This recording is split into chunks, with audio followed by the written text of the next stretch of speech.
Hi everyone, welcome back to my channel, Made You Book. My name's Gretchen and today I'm going to be talking about the 9th book that I have finished from the Booker Prize Longlist, and that is The House of Doors by Twan Eng.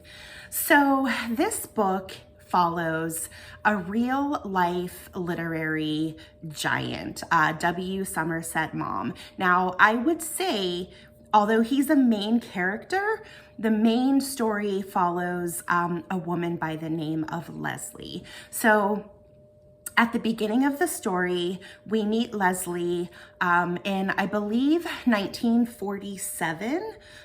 She is currently living in, I believe it's South Africa, and she receives a package, and it is a copy of a book by W. Somerset Maugham, and from there, she has a flashback to I believe it was the 1920s, 1920, when she had W. Somerset Maugham as a house guest with her and her husband when they lived in Penang.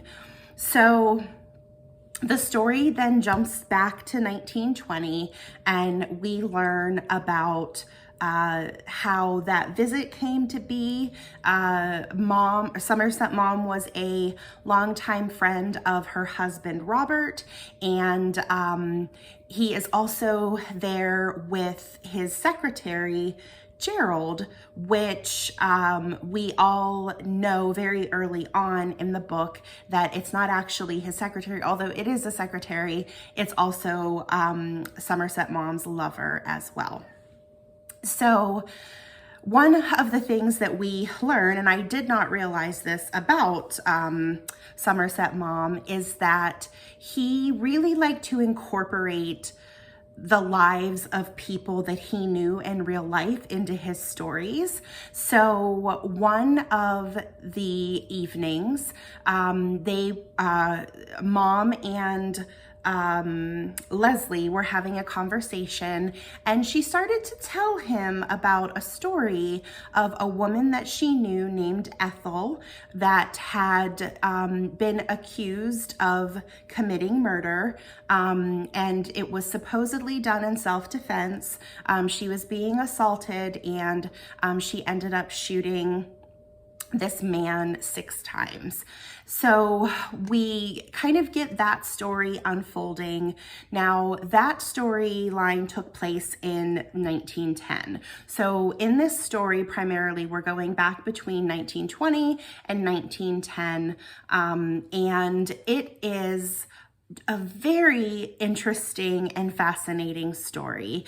And I really did enjoy this book and the story. However, even though I found this to be very entertaining, I just don't see it as being a Booker-worthy book. And that's likely a very unpopular opinion. I know that I've heard some people absolutely love this book. And if this were any other book review outside of a Booker Prize Longlist review, I would absolutely adore this book and recommend it to everybody. As a matter of fact, I do recommend it. It's a beautiful story.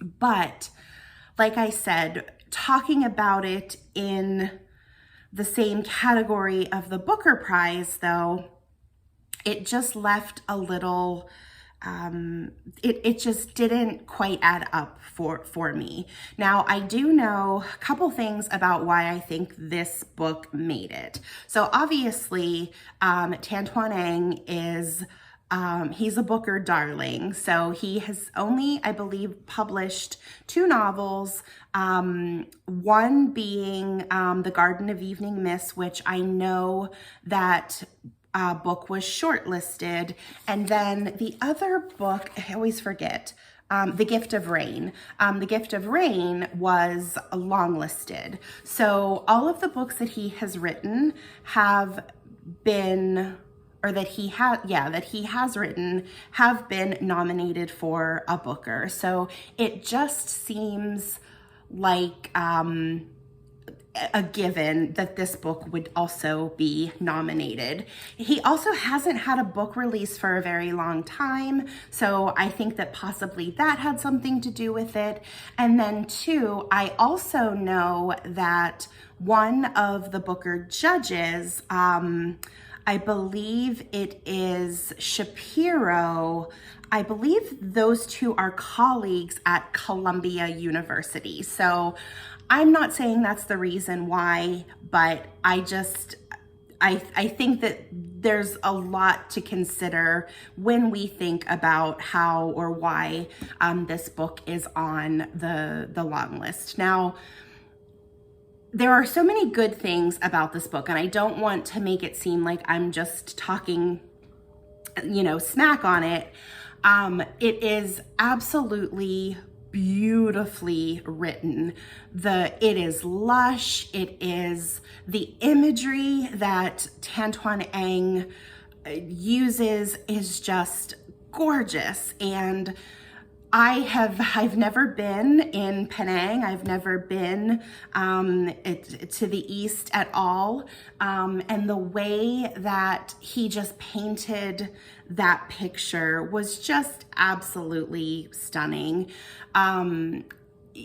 He just has a way with words, and he can take the most mundane happening and just turn it into poetry. And I really, really loved that about his writing.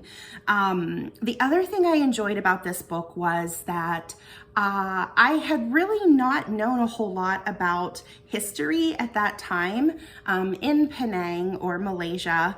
And there was also some of the books set in Kuala Lumpur as well.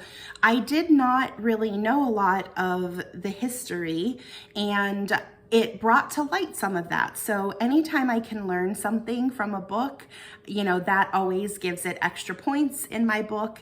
And also it kind of forced me to do some research, which I adore when a book can kind of lead me down a rabbit hole and I'm able to learn things that I was not expecting, and I was able to learn outside of the covers. So that's always good. But I think why this book kind of fell short for me in relation to the Booker is that when I think of the Booker, I think of books that are doing something unique, doing something different, talking about things that are relevant to our current time. And I just didn't feel like this book was doing anything different. It didn't really talk about anything. I mean, unless it completely went over my head and I missed it. I don't think that this book is a good representation of our current affairs or a story that needs to be told at this moment in time.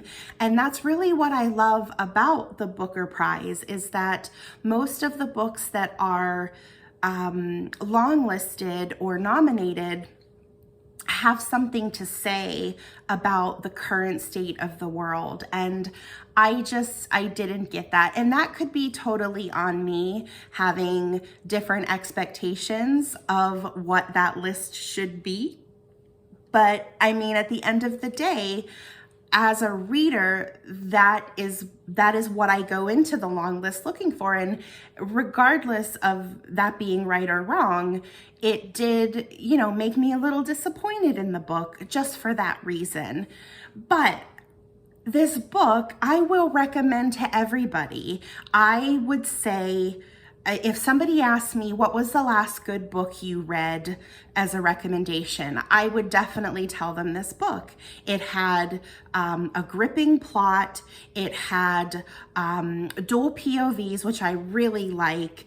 It has that beautiful writing, and there are there's definitely things in here that tugged at my heartstrings and pulled out my emotions, and it had the formula of a book that I would absolutely adore. And I did. I gave this 4 stars, but it just falls a little flat for me when we think about the Booker. So I don't know what else to say, aside from, if you're kind of on the fence about reading this, I would say read it. It's a great book. It's a great story. You're gonna get a lot out of it.